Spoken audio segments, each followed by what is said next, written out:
Bonjour et bienvenue dans cette nouvelle vidéo de bonheur. Aujourd'hui, la question, qu'est-ce que le bonheur et les vases communicants ont à faire ensemble? Je m'appelle Heidi Spuller et je suis activatrice de bonheur au travail et ailleurs dans la vie. Je suis ici au bord du fleuve Saint-Laurent et comme vous pouvez le constater, il y a beaucoup d'eau. Les arbres sont profondément enfouis dans l'eau et où je suis assise habituellement, c'est un escalier qui descend. Donc il y a eu beaucoup de personnes qui ont été éprouvées par les inondations. Le bonheur, quand ça va bien, on s'entend, il s'agit de le savourer, de le faire grandir, de le rayonner. C'est certain, là, ça va pas toujours de soi non plus, parce que quelque part, nous avons tous nos petites habitudes de malheur. Hein? Je me rappelle de Guy Corneau qui a décédé dernièrement et qui disait qu'il devait constater, après une très grave maladie, être revenu à la vie, qu'il réalisait qu'il consacrait 99% de son énergie à être malheureux. C'est quand même assez secouant. Moi, ça m'a beaucoup secoué, ces chiffres-là. Et peu importe si ça change un peu, reste que c'est très impressionnant. Revenons à ces inondations qui sont évidemment un malheur qu'on ne contrôle pas. Et qu'est-ce qu'on peut faire? Qu'est-ce qu'on peut faire dans des situations comme ça? Et j'ai pensé au vase communicant. Vous savez que lorsque nous sommes dans ce rayonnement de bonheur et que nous arrivons dans une situation moins heureuse ou carrément malheureuse, il y a quelque chose qui se transforme au contact du bonheur. Et c'est ça que j'aime penser dans les vases communicants. Autant qu'on peut se faire contaminer par les choses malheureuses, par des choses qui nous déplaisent profondément, qui nous irritent, qui nous rendent en colère, autant on peut faire l'inverse.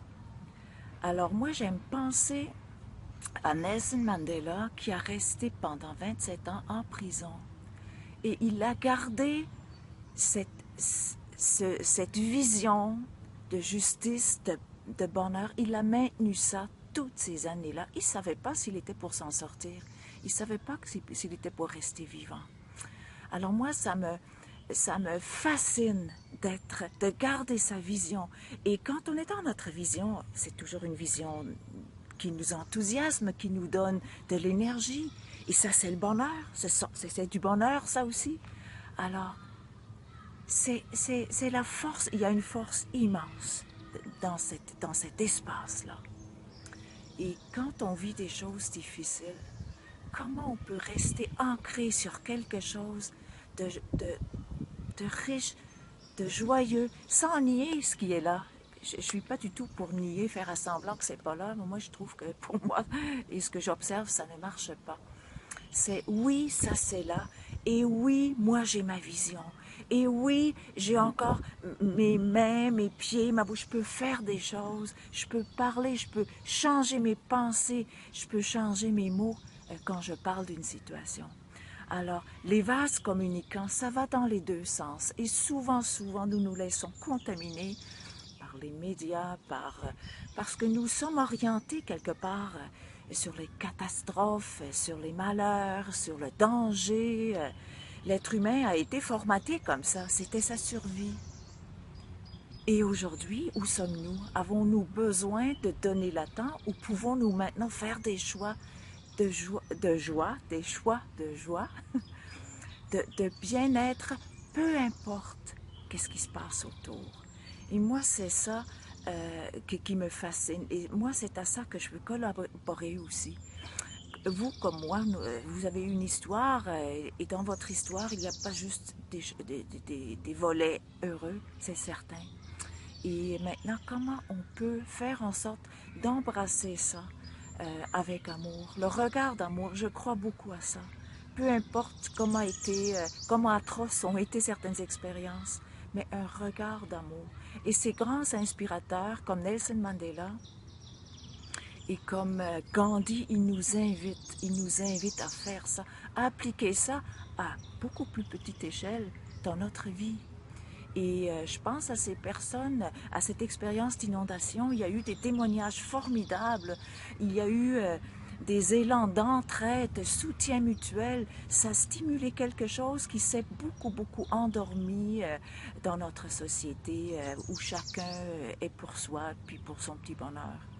Alors je crois que si nous sommes capables de jouer avec ces vases communicants pour reprendre notre pouvoir de maître du bonheur, peu importe où c'est, nous avons fait un saut. Nous avons fait un saut pour élever notre bonheur et celui de notre environnement.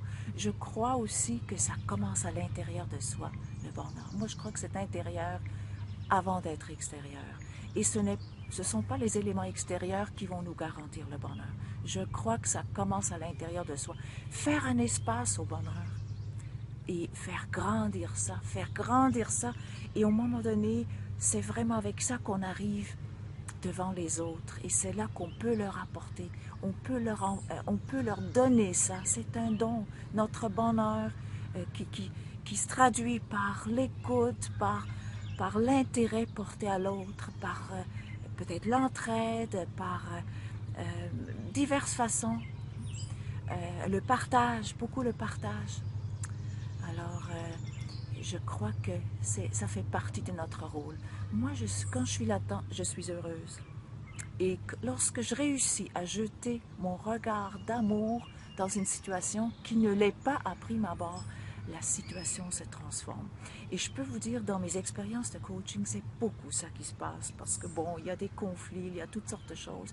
Et dès qu'on est en train d'arrêter de stigmatiser ce qu'on n'aime pas, juste le regarder, l'accueillir avec amour, c'est magique, c'est vraiment magique. Alors, comment vous vivez ça, vous, avec le bonheur, les vases communicants? Comment faites-vous pour garder le focus sur le bonheur, sur le bien-être, quand ça va moins bien? Quelles sont vos expériences à vous? Alors, j'aime bien vous lire. À très bientôt et je vous remercie d'avoir été avec moi ici au bord du fleuve.